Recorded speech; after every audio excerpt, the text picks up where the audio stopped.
여러분, 우리는 지난 시간에 씨 뿌리는 자의 비유뿐만 아니라 마태복음 13장 전체 말씀을 우리가 살펴보면서 우리가 맺어야 할 열매가 세상적인 열매가 아니라 바로 천국이라는 사실을 살펴보게 되었습니다.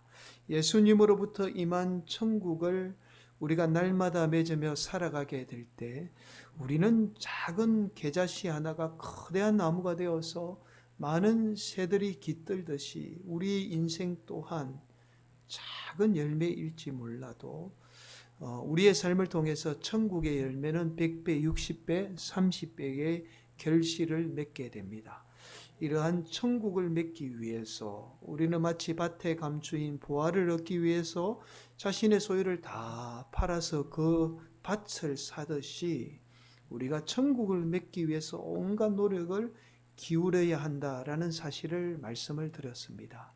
여러분, 오늘도 마귀는 우리 성도들이 천국의 열매를 맺지 못하도록 우리 삶 가운데 이 가라지를 뿌리게 돼요. 우리 성도들에게 환난이나 어려움을 가져다 줍니다. 또한 세상의 염려와 물질로 인한 근심, 걱정을 가져다 줍니다. 그러나 우리 성도들이 어떠한 상황 속에서도 천국을 소유하게 되면 저와 여러분의 삶을 통해서 반드시 60배, 100배, 30배의 천국의 결실을 맺게 됩니다. 오늘도 귀한 결실을 맺는 우리 성도들 자녀들 되시기를 예수님의 이름으로 간절히 축원을 드립니다. 지난 시간에 말씀을 드리면서 영성지도에 관해서 말씀을 드렸습니다. 한 번 더 이 영성지도에 관해서 좀 말씀을 드리겠습니다. 왜냐하면 오늘 본문과 연관성을 가지고 있습니다.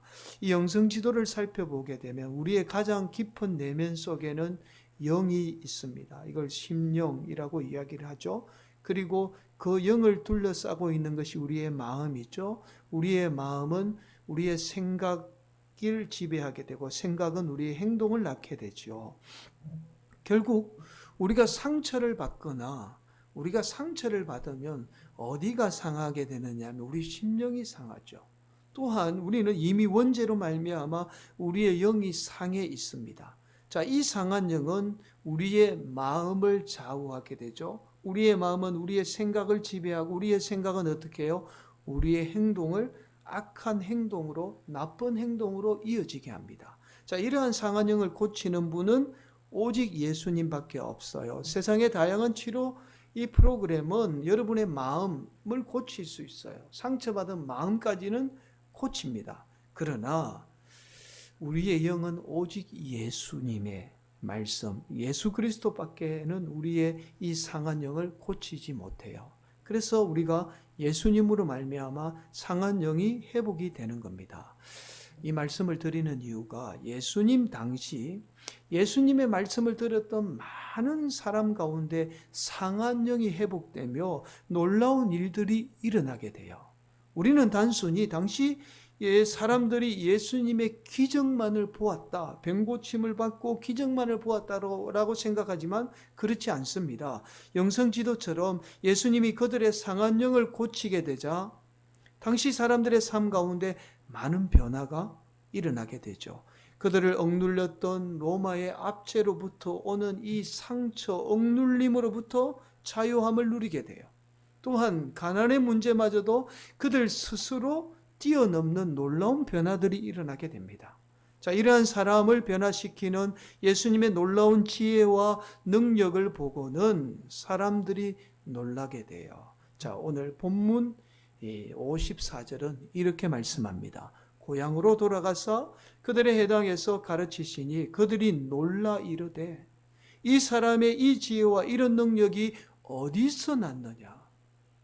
예수님이 사람들을 변화시키는 지혜의 말씀과 그 말씀을 들은 사람들 삶 가운데 변화가 일어나게 되자 그 능력에 사람들이 놀라게 돼요. 그래서 그들은 도대체 예수님의 이러한 능력이 어디서부터 임하게 되었는지 궁금증을 가지게 됩니다. 그래서 오늘 본문은 이렇게 말씀하죠. 어디서 났느냐? 그런데 사람들은 예수님이 같은 동네에 함께 살던 목수라는 사실을 알게 돼요. 자, 오늘 본문 55절은 이렇게 말씀합니다. 이는 그 목수의 아들이 아니냐? 그 어머니는 마리아, 그 형제들은 야고보, 요셉, 시몬, 유다라 하지 않느냐? 여러분, 예수님의 아버지뿐만 아니라 당시 예수님의 직업 또한 목수입니다. 공생애 전까지만 해도 예수님의 직업은 아버지를 이어서 목수였어요. 여러분, 당시 보통은 집안의 맏아들이 집안의 가업을 물려받게 되죠.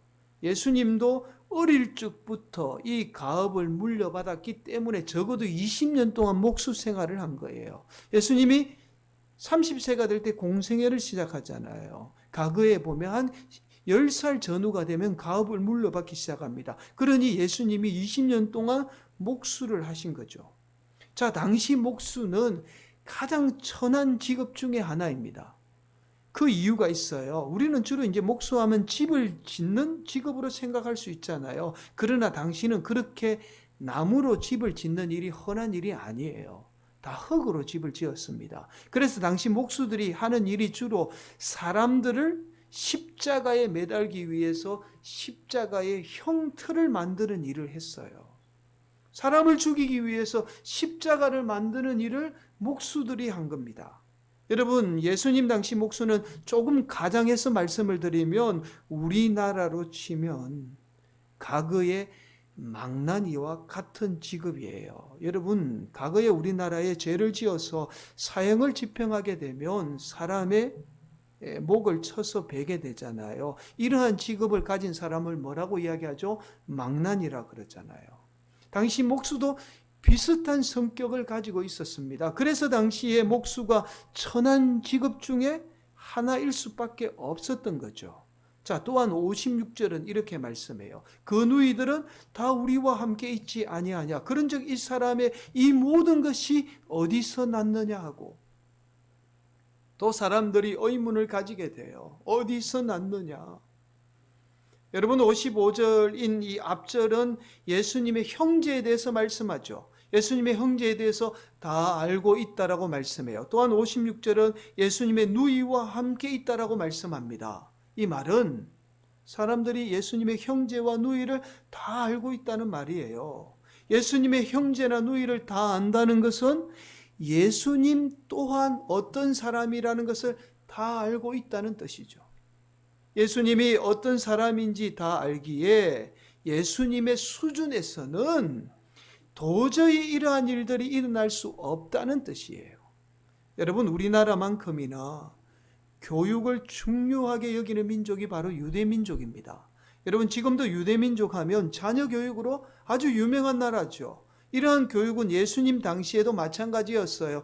철저하게 자녀들을 종교에서부터 어떤 직업 교육을 시켰던 민족이 바로 유대민족이에요. 그런데 지금 제대로 된 공부를 한 번도 한 적이 없는 예수님이 지혜와 능력을 행하게 되니까 도저히 사람들이 믿지 못할 수밖에 없었던 거죠. 자, 여러분, 쉽게 생각하면 이런 거예요. 저기 전라남도에서 제일 시골이 어디냐면 고흥이라는 동네입니다.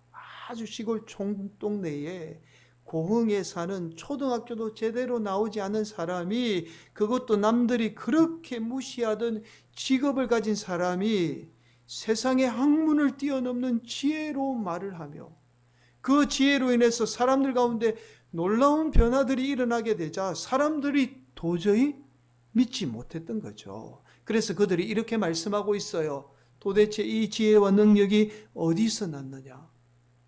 도대체 예수라는 사람을 우리가 다 아는데 어떻게 이런 지혜와 능력이 나올 수 있느냐? 이 말은 예수님의 지혜와 능력을 도저히 믿을 수 없다는 말이죠.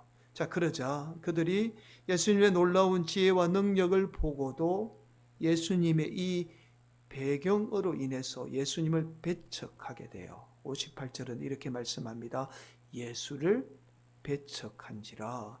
그들에게 말씀하시되 선지자가 자기 고향과 자기 집 외에서는 존경을 받지 않음이 없느니라 하시고, 결국 이들이 예수님의 배경으로 인해서 예수님을 믿지 못하자 예수님은 그들 가운데 어떠한 능력도 행하지 않습니다. 다른 복음서에 보면 어떠한 능력도 행하지 않았다라고 말씀해요. 오늘 본문 58절은 이렇게 말씀합니다. 그들이 믿지 않음으로 말미암아 거기서 많은 능력을 행하지 아니하시니라. 여러분, 오늘 본문 말씀을 자세히 살펴보게 되면 사람들이 예수님의 지혜와 능력에 대해서 그것을 눈으로 보고 경험함에도 불구하고 끊임없이 의심하게 돼요. 다시 살펴보겠습니다. 54절 함께 봉독할까요? 고향으로 돌아가사 그들의 해당에서 가르치시니 그들이 놀라 이르되 이 사람의 이 지혜와 이런 능력이 어디서 났느냐. 56절은 이렇게 말씀합니다. 함께 봉독합니다. 그 누이들은 다 우리와 함께 있지 아니하냐? 그런즉 이 사람의 이 모든 것이 어디서 났느냐 하고. 여러분, 앞서서 살펴보았듯이 예수님의 배경이나 흔히 우리가 말하는 스펙으로는 도저히 이런 일을 행할 수 있는 능력이 아니에요. 보통 하나님의 지혜로운 말씀은요, 하나님이 특별히 세워서 말씀으로 훈련된 선지자를 통해서 말씀하게 되죠. 그런데 예수님은 전혀 종교적인 교육을 받았거나 하나님으로부터 특별하게 세움을 받은 인물이 아닙니다. 과거의 구약의 선지자들은 하나님으로부터 기름 부음을 받았습니다. 그런데 예수님은 전혀 그런 인물이 아니에요. 여러분, 대표적인 경우가 사무엘 선지자죠. 사무엘상 3장 10절은 이렇게 말씀해요. 여호와께서 임하여서서 전과 같이 사무엘아 사무엘아 부르시는지라. 사무엘이 이르되 말씀하옵소서 주의 종이 듣겠나이다 하니. 여러분, 하나님이 사무엘을 부를 때는 아주 어린 나이에 사무엘을 부르게 돼요. 그리고는 이 사무엘 선지자는 어릴 적부터 하나님의 부르심을 받고 엘리 제사장이라는 당대의 최고의 제사장 밑에서 선지자 교육을 받게 됩니다. 수업을 받게 돼요. 그래서 사무엘 선지자가 활동하게 될 때는요, 이미 이스라엘 백성들이라면 누구나 다 사무엘을 선지자로 인정하게 돼요. 그런데 예수님은 전혀 달랐습니다. 어릴 적부터 특별하게 선지자 훈련을 받은 인물도 아니고 신분적으로도 제사장 계급과는 거리감은 당시 가장 천대받던 목수예요. 그러니 당연히 사람들이 예수님의 능력과 특별히 이 지혜에 관해서 의심할 수밖에 없었던 거죠. 사람들이 평소에 가지고 있었던 이런 생각이 결국에는 예수님을 믿지 못하고 배척하게 됩니다. 그러자 예수님이 오늘 본문 58절에서 말씀하듯이 그들이 믿지 않음으로 많은 능력을 행하지 않게 됐죠. 이 말씀은 사람들이 예수님의 지혜와 능력이 하나님으로부터 임하게 되었다는 사실을 믿지 못했다는 거예요. 예수님의 신분과 그 배경만 바라봤지 예수님을 통해서 임하는 하나님의 능력을 믿지 못했던 거죠. 여러분, 결국 오늘 본문의 말씀은 이 능력이나 특별히 지혜는 사람들이 말하는 이 조건이나 배경에 의해서 임하는 것이 아니라 오직 하나님으로부터 임하게 된다는 사실을 지금 말씀하고 있습니다. 여러분, 우리가 가장 많이 혼돈하는 것이 바로 지식과 지혜예요. 지식은 우리의 노력으로 얻게 되는 것을 지식이라고 말해요. 세상의 학문이나 우리의 노력으로 얼마든지 습득이 가능한 것을 지식이라고 말합니다. 그래서 세상의 학문을 통해서 우리가 배우게 되는 것이 바로 지식이죠. 그런데 우리는 세상을 살 때 세상의 지식으로만 살 수 없어요. 반드시 필요한 게 뭐죠? 지혜입니다. 그런데 이 지혜는 우리의 노력이나 학습으로 습득이 되는 게 아니에요. 가장 많이 혼돈하는 것이 바로 이 부분입니다. 우리가 세상의 학문이나 우리의 노력을 통해서 지혜를 얻을 수 있다고 생각해요. 그러나 그것은 지식이죠. 지혜가 아니에요.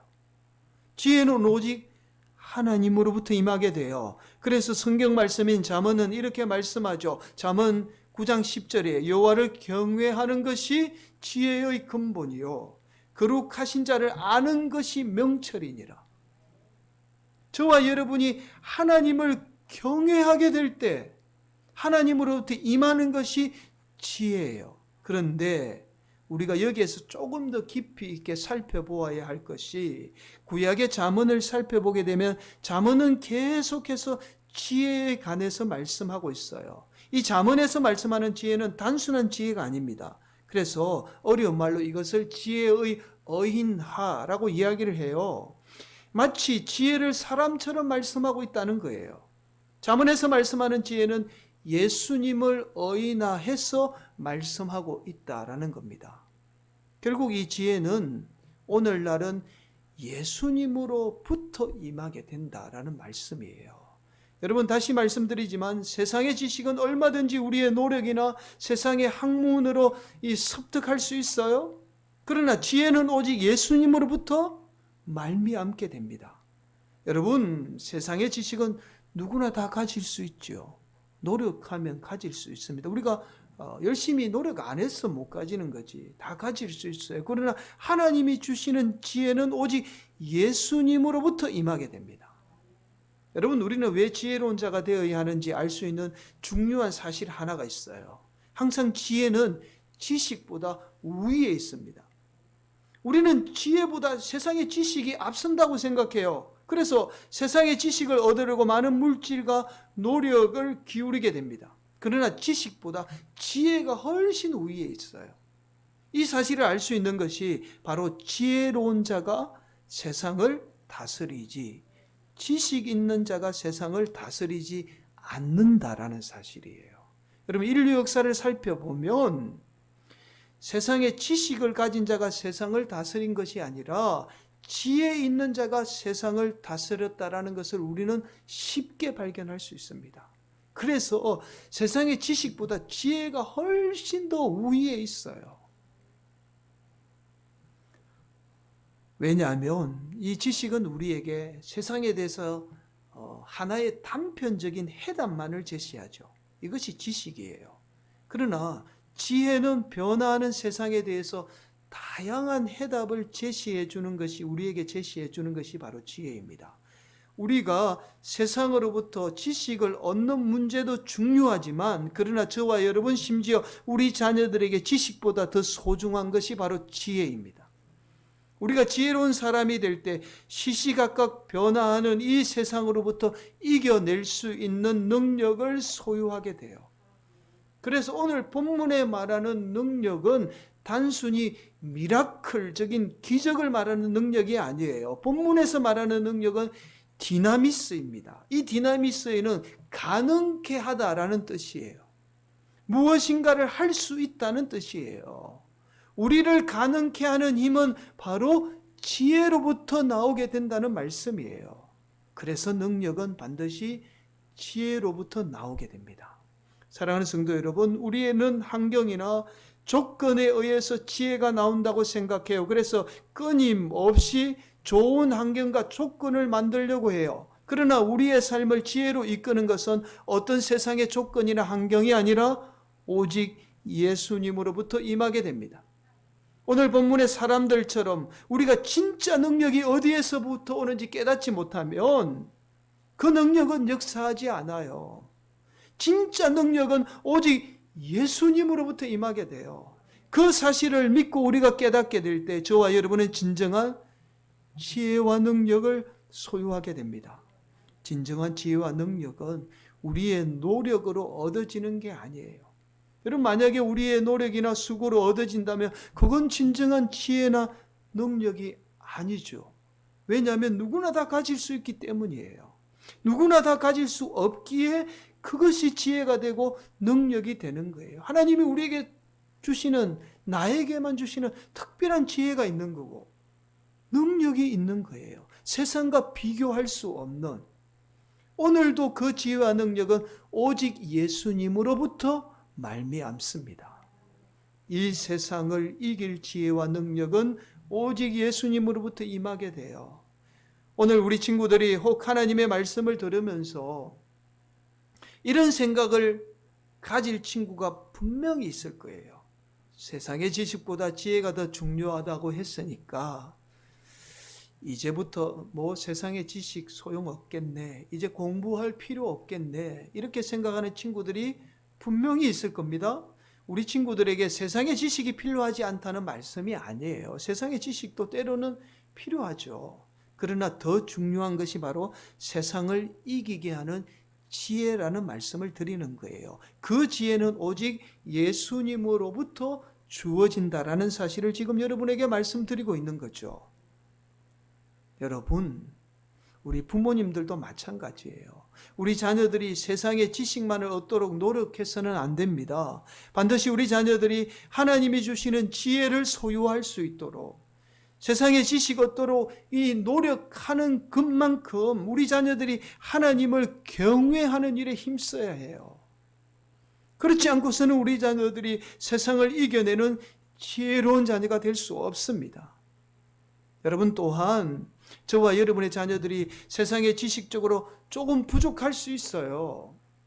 그러나 절대로 부모님이나 우리 친구들이 낙심하거나 좌절할 필요가 없습니다. 우리 친구들, 내가 세상 지식적으로 조금 부족할 수 있어요. 그러나 좌절할 필요 없어요. 여러분이 세상의 지식이 조금 부족해도 하나님 주시는 지혜로 여러분은 얼마든지 세상을 이겨낼 수 있어요. 얼마든지 지식을 뛰어넘는 훌륭한 인물이 될 수 있습니다. 저와 여러분들도 마찬가지예요. 우리 자녀들도 마찬가지입니다. 우리가 타고난 배경이 남들보다 조금 비교해서 좀 좋지 않을 수 있어요. 부족할 수 있어요. 조금 외모적으로 조금 부족할 수 있습니다. 그러나 하나님이 우리에게 지혜를 주시면 우리는 부족한 배경마저도 뛰어넘는 놀라운 능력이 임하게 됩니다. 사랑하는 성도 여러분, 또한 우리 자녀 여러분, 자녀 주일을 맞아서 축복하고 사랑하는 우리 자녀 여러분, 당시 유대인들이 진짜 지혜와 능력을 알지 못해서 예수님을 배척했듯이 우리가 진짜 지혜와 능력을 알지 못하면, 그 지혜와 능력이 어디에서 오는지 알지 못하면 저와 여러분 또한 그 지혜와 능력을 배척하게 돼요. 거부하게 됩니다. 이 말은 무슨 말이죠? 지혜와 능력이 임하지 않는다는 말이에요. 진짜 지혜와 능력을 소유하지 못한다라는 말입니다. 오늘도 이 세상에 진짜 지혜와 능력이 예수님으로부터 임한다는 사실을 우리가 믿게 될 때, 저와 여러분에게 세상을 이길 지혜와 능력이 임하게 돼요. 그 지혜와 능력이 어디에서 나오는지를 알고 그 예수님을 믿음으로 세상을 이기는 복된 우리 자녀들이 되시기를 예수님의 이름으로 간절히 축원을 드립니다. 또한 우리 성도들이 되시기를 예수님의 이름으로 간절히 축원을 드리겠습니다.